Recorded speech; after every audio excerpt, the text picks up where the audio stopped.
Hey guys, what is up? Ez and Mike with Let's Look It Up, and we have been up since 5 o'clock this morning, and really excited. The Star Wars celebration is going on right now. Is it live streaming behind us? Right now. It's behind us. We turned the volume off.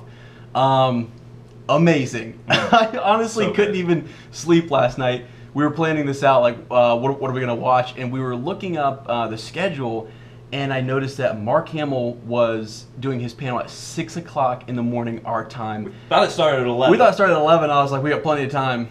No, we didn't. So we got up, and that honestly to me is more exciting than Rogue One, which is coming on at 11, so we're going to be talking about that. But just amazing. Absolutely amazing. So good. So good. So what did you think? What did you think, Mike, of just Mark Hamill? He was out there. He was answering questions. He's a one-man act. He is. He talked about the Joker. I mean, he talked about his animated series. Yeah.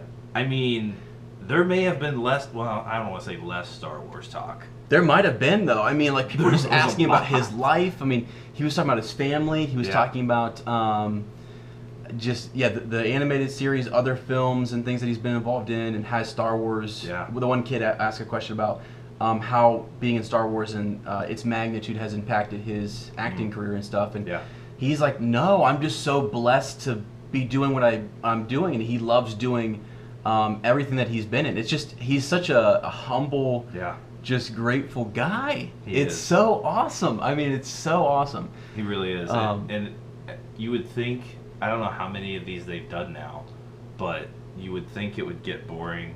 Mm-hmm. You would think people would, I mean, there's a lot of interest being generated right now with the movies coming up. Right. But he's a one-man act. Yeah. He doesn't need, I love that at the beginning he's like, I don't need a host. I know. Like, tell that one guy, I don't need a host. I don't need a. He basically is. I got this. I'm gonna be answering your questions. All off the cuff. I don't know how many pictures he handed out though. Yeah, I mean, give that guy a picture. Give her a picture. After everything, he was just like, got some signed pictures. Just here, you guys take them. It was great. It was so great. And I have to say that even last year, in 2015, the celebration, I was before Episode 7 came out. I was talking to Mike and some of the other guys, and I kept pulling up his clip because I'm thinking he's going to be in this movie big time. I was like, it's Luke Skywalker. It's all about Luke Skywalker. He's going to be in it. And they did another whole hour discussion with him. And the first thing that he says is, the first thing that he does is he thanks the audience and he thanks his fans, and he's just so grateful. And he's like, he's almost like, he's just astounded. He's amazed that people love it this much, and he goes, it's a family. And I love that. Like, I'm recording it while he's saying it too. I'm just like, thank you, Mark. An hour is not enough. An hour was not enough. It flew by. Oh, I believed him. He was 15 minutes into his act, and he said, we're already 44 minutes in there. I believed him because it was so entertaining. Little did he know the clock was actually counting down, and we still had 44 minutes remaining with him. But that wasn't enough time. Those 4,000 people would listen to him all day. And I would, exactly. And we would have too. I could. There's so much stuff. Like he gave the crowd homework. For example, remember he said, learn this line. His opening line, like he was talking about Solace and these different places that he has to convince Han Solo why they should stick with the rebels and go back and destroy the.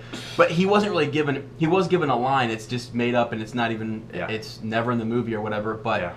And it was just so, it was so integral. It was so, just, I don't know, it was over the top. It wasn't a simple line. And so it was just kind of funny to hear him talk about that. And to make light of it. Like, I know. He makes light of Star Wars, and it's just so great. We take it so seriously. I know. And then the man himself just makes light of it. Like, we're watching Sir Alec Guinness, what we thought die at that time, and he's like, we're just sitting there laughing because it's hysterical. How is he not taking it seriously? It's mind blowing. We have mind-blowing animals running around. We have cats going crazy.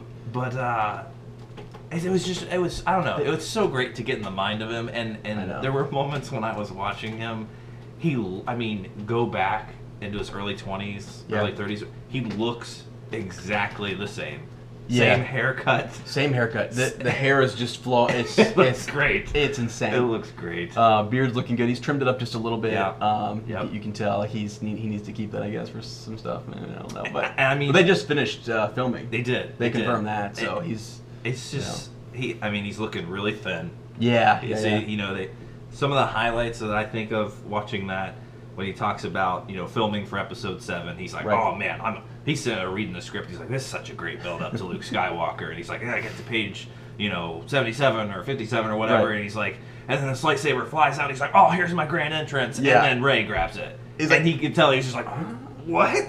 Yeah, like, oh, it was so good. And then I mean, he said they had him working out 2 days a week, for like a year. He lost all this weight for like 30 seconds on screen. Yeah, he's thinking he's gonna have to do something active. He's like, they want me to lose weight. They've got me like a trainer, like a diet, and everything. And he's nope. You're in there for an epic turned hood. Yeah. I mean, a cliffhanger.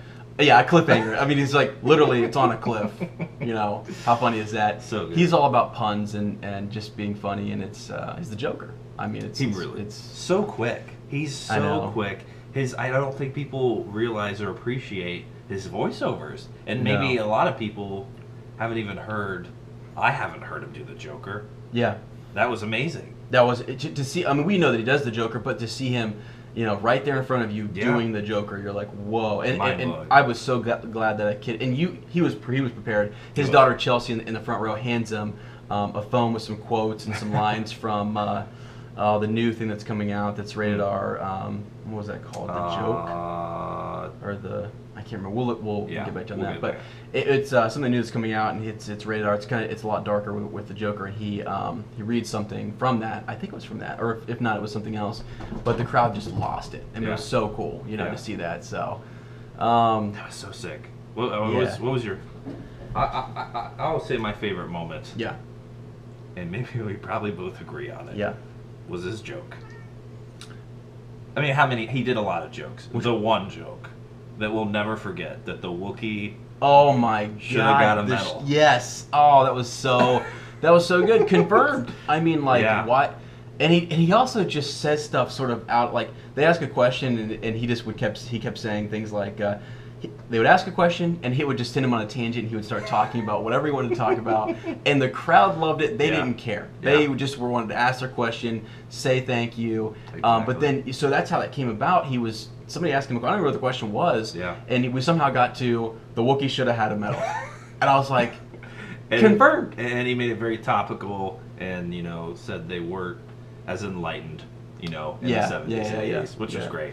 That was great. There was a moment where it felt very heavy in the room. Everything got quiet. Really? Yeah. Okay, what was it? There was an emotional aspect where I thought we were going to start going into like topical conversations, and it was going to turn in a whole different direction when he was talking about. I recorded that. Yeah, you know, people, the news and how he hates the news and stuff like that. It was very relatable, and it was getting a little emotional. It was very, because it's a crazy time out there in the world right now, and he kept talking about everyone he's like, isn't this great? He kept saying, isn't this great? You're out of your house. You're out of your house and you're here, and we're together and we're having a good time. Yeah. And I was like, that's what it's about. That's what life is about. That's sort of his message was, we're living. We're just out here. And he's like, enough with the politics, the news. I'm tired of watching it. I mean, he was just sort of like, I don't know. It was hysterical to me, and it was a really good moment for him though, where he's just kind of like, this is what it's about, man. I love what I do. I love you guys. This is a family. He's always used the word family with everyone associated with, who's from the fans to George Lucas. Yeah. I mean, it's so awesome. And I mean, throughout the whole panel, obviously people want spoilers.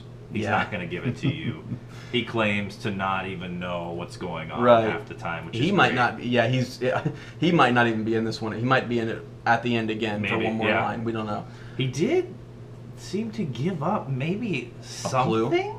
Yeah, he did. About. I think he slipped a little bit. I think he might have. I know. And maybe try to backtrack off of it there for a second, but. And I really hope he wasn't joking. Yeah. And he has the power to do that. Yes, we would all believe it. Mm-hmm. About his hand being out in space at the beginning of the movie. with the lightsaber. And that saying that it basically that the lightsaber ended up on Jakku somehow. Yeah. That might have been just a misspeech. I think, or him just misspeaking. I think he meant to say Cloud City and Bespin. I think he meant that the hand was floating through space or whatever, and that you saw it sort of disintegrate and the bones and stuff, and then the lightsaber's what's left over, and it lands on this planet.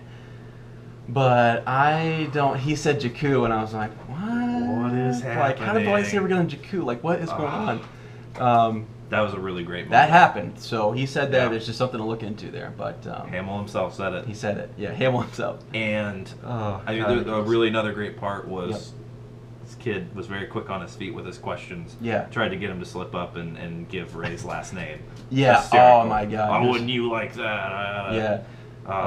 It was, I can't even imagine being able to hang out with Mark Hamill on a daily basis. If that at 6 a.m.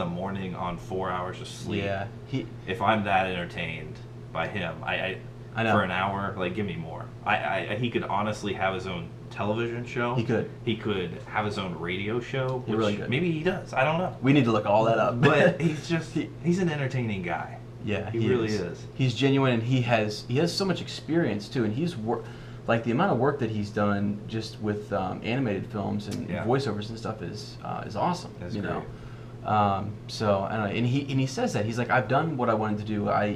He talks about voice actors and being in a room with 8 of them, and you've got 1,000 different characters in there because they all can do 20 some odd different voices and stuff. So he just loves what he does, and he talks about his kids, and he talks about his sister Carrie.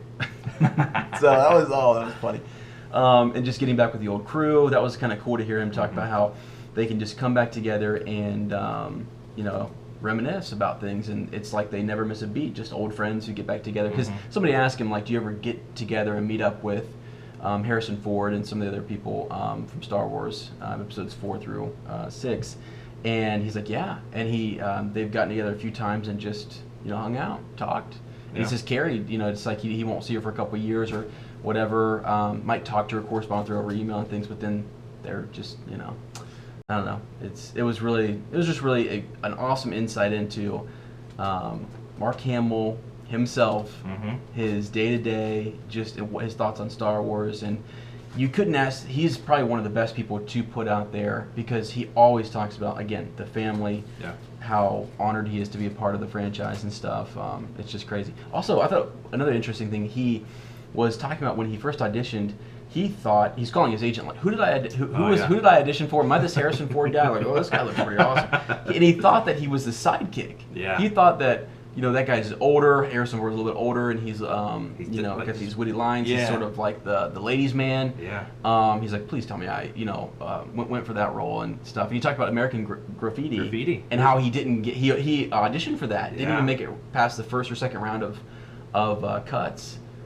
So that's so cool to gain that insight. I know. Because but he said that they saw him in that, and that that is part of why he thinks maybe he got into Star Wars. Yeah. So with George being involved in those, so his impersonations, they're so good when he does Harrison Ford, and George Lucas. He does. Just an angry George,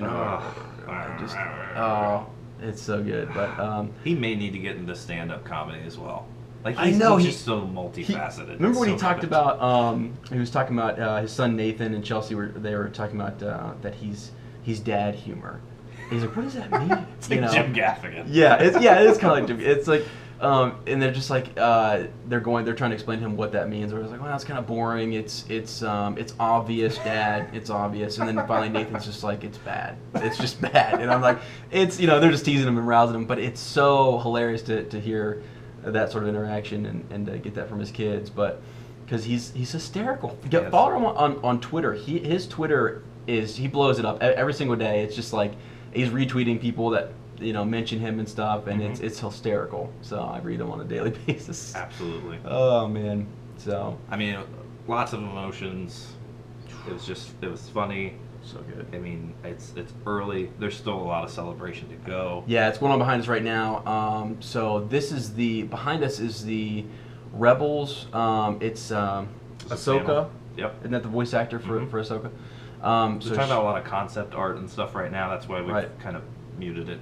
for the time being. Yeah. It's all right. It is great. It's still great because I didn't really. She was a hated character. She was. We went and saw the movie for Clone Wars. I know. We were very disappointed. We expected more, and then found out it was going to be an animated series, and still need to catch up on a lot of that. We do. But I do remember everyone like, oh, this sucks. I hate her. Why did they bring her? And now she's like beloved and just And this voice actress has had to just hang in there, and And it's now such a coveted piece of material because so many, just hundreds of stories have been written off with not being canon anymore. Right. So now you have to revisit these things and really understand what's because that is also canon. It's very important to. I actually think from what they're talking about, I think about Ezra is the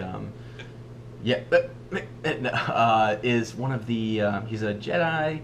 He's not really a Jedi. Mm-hmm. What is he in that? I don't know. We need to catch up on Rebels, but there's important stuff in that. And even Clone Wars, a lot of the videos that are going around about like the Force trees and stuff. So we got to get back to you on all of that because that's really important. And I've only seen bits and pieces of that. I need to go and watch the whole thing because apparently we're going to have a Force tree in episode 8. A lot of speculation. So, I don't know. But anyway, so any final thoughts on... overall, that was just a good time, man. And this is the first time I've watched clips of celebrations in the past, but this is just gonna be a good day. It's gonna be all day Star Wars. Oh. They've promised surprises. And you better be damn sure we're gonna have reactions to these things coming up.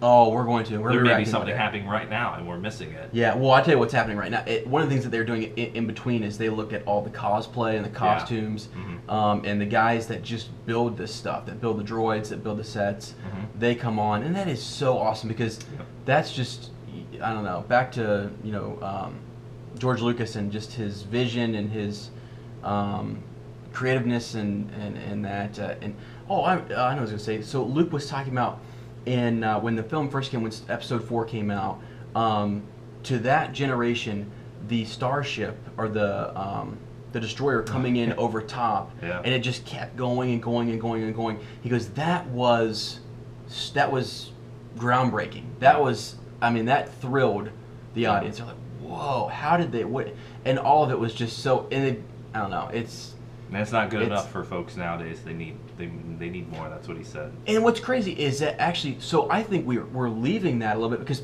there has been a big push for people to say, go back to the sets, go back to, and build things for us and make it feel, give us some texture to these movies. And I am so glad they're doing it. There's a bunch of leaked photos out there. We were looking at some the other day for Episode 8. It's just leaked posters with a Episode 8 title. Oh my god! Do we remember what it was? It was very Episode 5. There was there was a couple different titles that there was 2 posters actually. That's right. And they were trying to settle on that. They thought the second one was more likely. Yeah. I think it was like the Fall of the Resistance or something. It was. Yeah. Good call, Ez. So, anyways, good lord though, just amazing stuff. But all right, guys, we're gonna be back. We will.